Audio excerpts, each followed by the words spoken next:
नमस्कार विद्यार्थी मित्रांनो, स्वागत आहे आपलं संतोष के अकॅडमीमध्ये. विद्यार्थी मित्रांनो, बघा यावर्षी आपल्याला ग्रामसेवक भरती जे असणार आहे जवळपास 1 ते 1,500 प्लस पदांसाठी बघायला भेटणार आहे, वेगवेगळ्या जिल्ह्यांमध्ये मिळून. तर विद्यार्थी मित्रांनो, यासाठी लागणारी पात्रता काय असेल, जर तुमच्याकडे नसेल तर ते तुमच्याकडे असणं गरजेचं आहे, डॉक्युमेंट्स वगैरे सर्व गोष्टी. तर पुन्हा एकदा स्वागत आहे आपल्या या संतोष के अकॅडमी आपल्या या चॅनलवरती.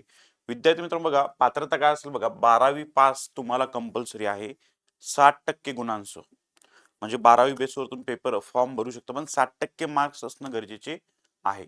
पण ज्या विद्यार्थ्यांना 12वी मध्ये 60% नाहीये बुवा, ओके, किंवा ज्या विद्यार्थ्यांचं डिप्लोमा झालेला आहे, समजा सर आमची 12वी झाली नाही, चालेल का?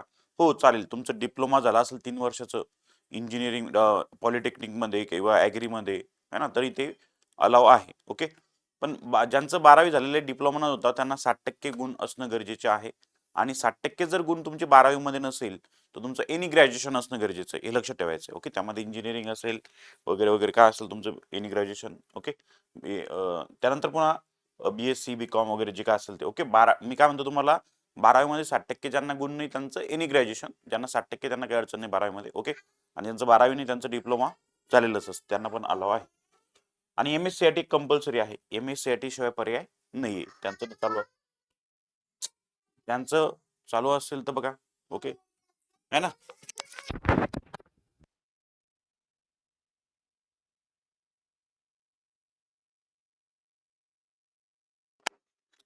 ओके. बघा त्यानंतर लक्ष द्या, वय बघा काय असणार आहे. आता वयोमर्यादा जी असणार ती 18 ते 38 असणार आहे.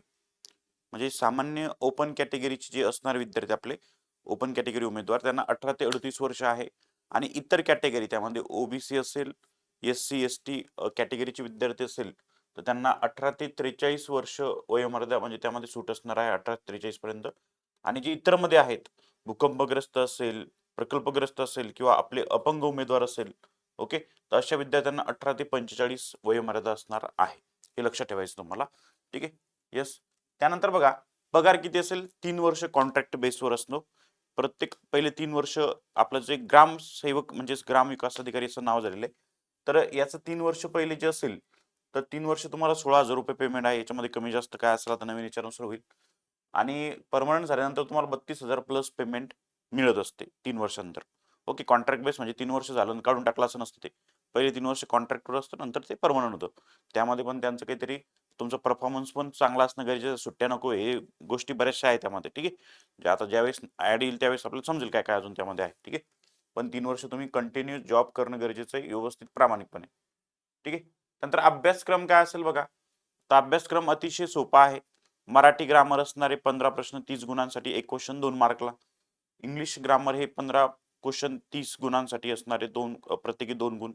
त्यानंतर GK GS असणारे इतिहास भूगोल वगैरे आपलं मिळून असे 15 प्रश्न 30 गुणांसाठी. बुद्धिमत्ता असणारे 15 प्रश्न 30 गुणांसाठी. आणि टेक्निकलचा अभ्यास असणारे, टेक्निकल म्हणजे काय असेल गुरुजी, तर आता कृषी सेवक आहे, कृषी अधिकारी आहे, सॉरी, कृषी ग्राम विकास अधिकारी आहे पद.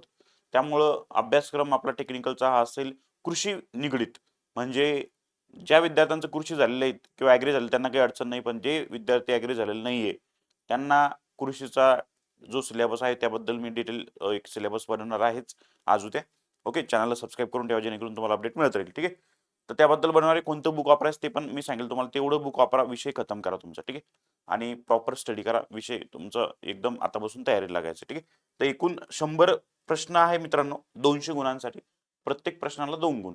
आणि एकूण तास असणारे तुम्हाला एक्झामसाठी 2 तास, 2 तास तुम्हाला एक्झामसाठी मिळणार आहे.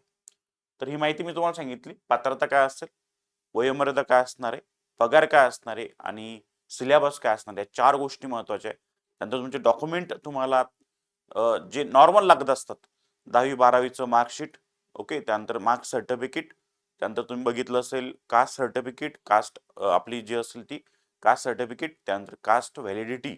नॉन क्रिमिलियर असेल तर नॉन क्रिमिलियर म्हणजे जे विद्यार्थी आहेत त्यांच्यासाठी. त्यानंतर बघा, तुम्ही बघितलं असेल तर जे विद्यार्थी प्रकल्पग्रस्त भूकंपग्रस्त त्यांचं जसं सर्टिफिकेट.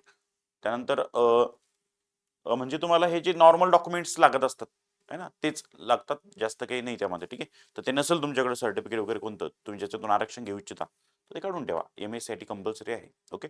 आणि 60% 12वीला नसेल तर मी तुम्हाला सांगितलं वारंवार की 60% जर 12वी नसेल, तुमचं ग्रॅज्युएशन झालं असेल त्या बेसवर तुम्ही फॉर्म भरू शकता. ओके. येस. तर ही माहिती आहे. चॅनलला सबस्क्राईब करा, बेल आयकॉन प्रेस करा. सिलेबस डिटेल आणि बुक लिस्ट यावर पण व्हिडिओ मी नक्कीच लवकरच बनवेल. भेटूया नेक्स्ट सेशनला. काळजी घ्या, अभ्यास करा. जय हिंद, जय महाराष्ट्र, जय शिवराय. थँक्यू.